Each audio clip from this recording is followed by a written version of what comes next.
नमस्कार साथियों। आज मैं वीणा मेदनी उपस्थित हूँ एक कहानी लेकर। तो प्रस्तुत है कहानी, शीर्षक है 30 मार खां। बड़े 30 मार खां बने थे। मैं न कहती थी कि तुम से यह नहीं होगा। क्यों क्यों क्यों ना होगा? राम ने रेखा से कहा उलझते हुए। यह तुम्हारे वश की बात नहीं है। क्यों? क्योंकि तुम इस परिस्थिति से पूरी तरह अनजान हो। वो कैसे? राम छोड़ने वाला नहीं था। देखो, मैं बताती हूँ। जब तुम ऑफिस में थे तभी हमारी बेटी अपनी समस्याएं मुझसे साझा करती थी। वह तुम्हें नहीं बता सकती, पर क्यों? बात को समझा करो। मैं पिता के साथ साथ उसका दोस्त भी हूँ। फिर क्यों नहीं? वह तुमसे कंफर्टेबल नहीं है। उसे उदास देखकर मुझे भी तो तकलीफ होती है। पिता ने कहा, अर्थात राम ने कहा। हाँ, मैं मानती हूँ, परंतु अपने को 30 मार खां बनने की जरूरत नहीं है। वो कैसे? सब कुछ तुम उस पे या किसी पे भी थोपने लगते हो, अर्थात अपनी बात मनवाने लगते हो। अच्छा, राम ने आंखें तरेरते हुए कहा। अब तुम बुरा मान गए। बात हमारी या तुम्हारी नहीं हो रही है। यह उसके दिल की बात समझने और निकलवाने की बात है। हमें सुझाव भी नहीं देना है, बस सही मार्ग बताना है। निर्णय उसे ही तो लेना है। परंतु मुझे 30 मार खां क्यों कहा? क्योंकि तुम किसी की नहीं सुनते, अपनी ही हाँकते रहते हो। तो क्या मैं अपनी बेटी को समझा नहीं सकता? अभी अभी कोशिश की ना, क्या हुआ? नाराज होकर चली गई। एक और मौका मिले तो मैं उसे खुश कर दूंगा। ठीक है, जाओ, वह रो रही है, उसे चुप कराओ। राम चला गया और रेखा उसे 30 मार खां कहते हुए रसोई घर में चली गई। बात उन दिनों की थी जब बेटी सीमा 10वीं में पढ़ती थी। वह काफ़ी तीक्ष्ण बुद्धि की थी, परंतु उसके कई प्रतियोगी भी थे, अतः वह थोड़े तनाव की स्थिति में थी। और पिता ने आग में घी डालने का काम किया, अतः वह और भी हताश हो गई। राम अपने आप को 30 मार खां ही समझता था। उसे पूरा विश्वास होता था कि वह पूरा संभाल लेगा, इसलिए हमेशा हाँकता रहता था। हाँ, कभी सफल कभी असफल होता था, परंतु वह अपने आप को बढ़ा चढ़ा कर बोलता था।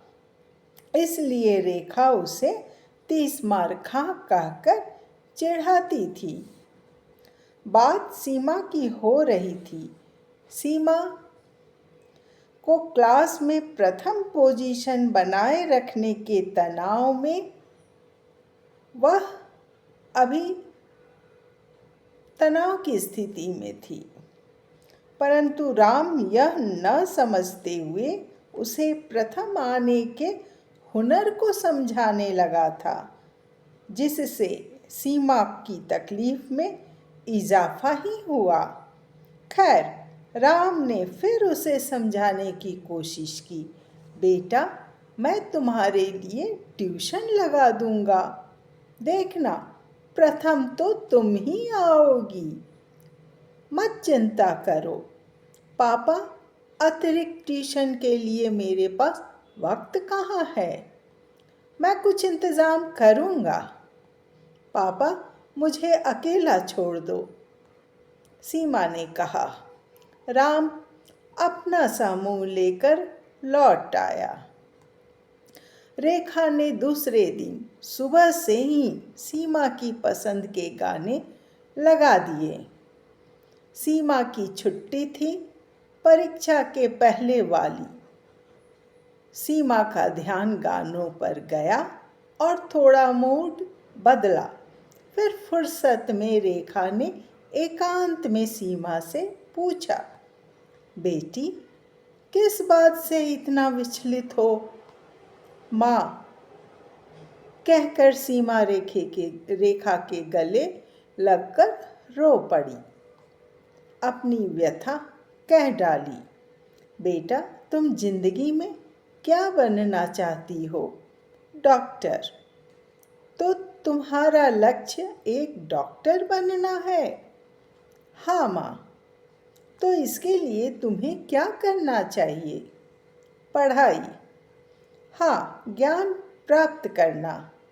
मगर माँ, नंबर कम आएंगे तो कैसे होगा? बेटा, नंबर ज़्यादा ज़रूरी है, महत्वपूर्ण है, या ज्ञान? दोनों एक दूसरे से संबंधित होते हैं माँ।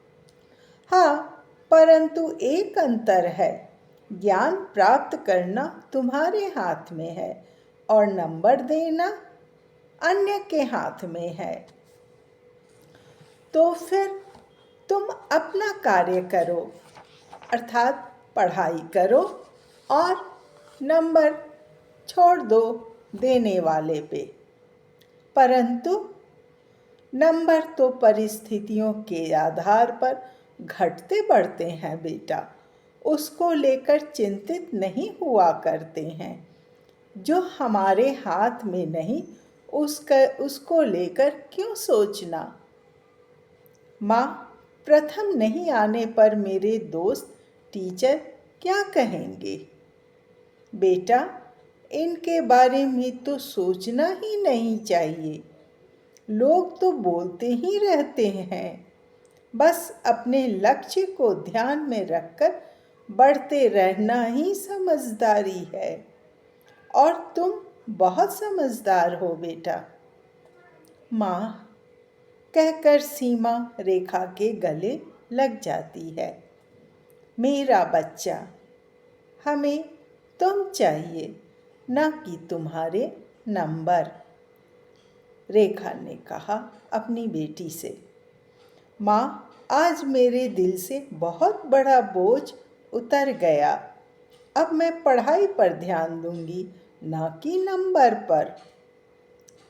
अब सीमा गुनगुनाने लगी, बहुत खुश नजर आ रही थी और रेखा चली अपने 30 मार्क को देखने। धन्यवाद। उम्मीद है कहानी पसंद आई होगी। यह कहानी पूर्णतः काल्पनिक है, मगर हकीकत के करीब। धन्यवाद।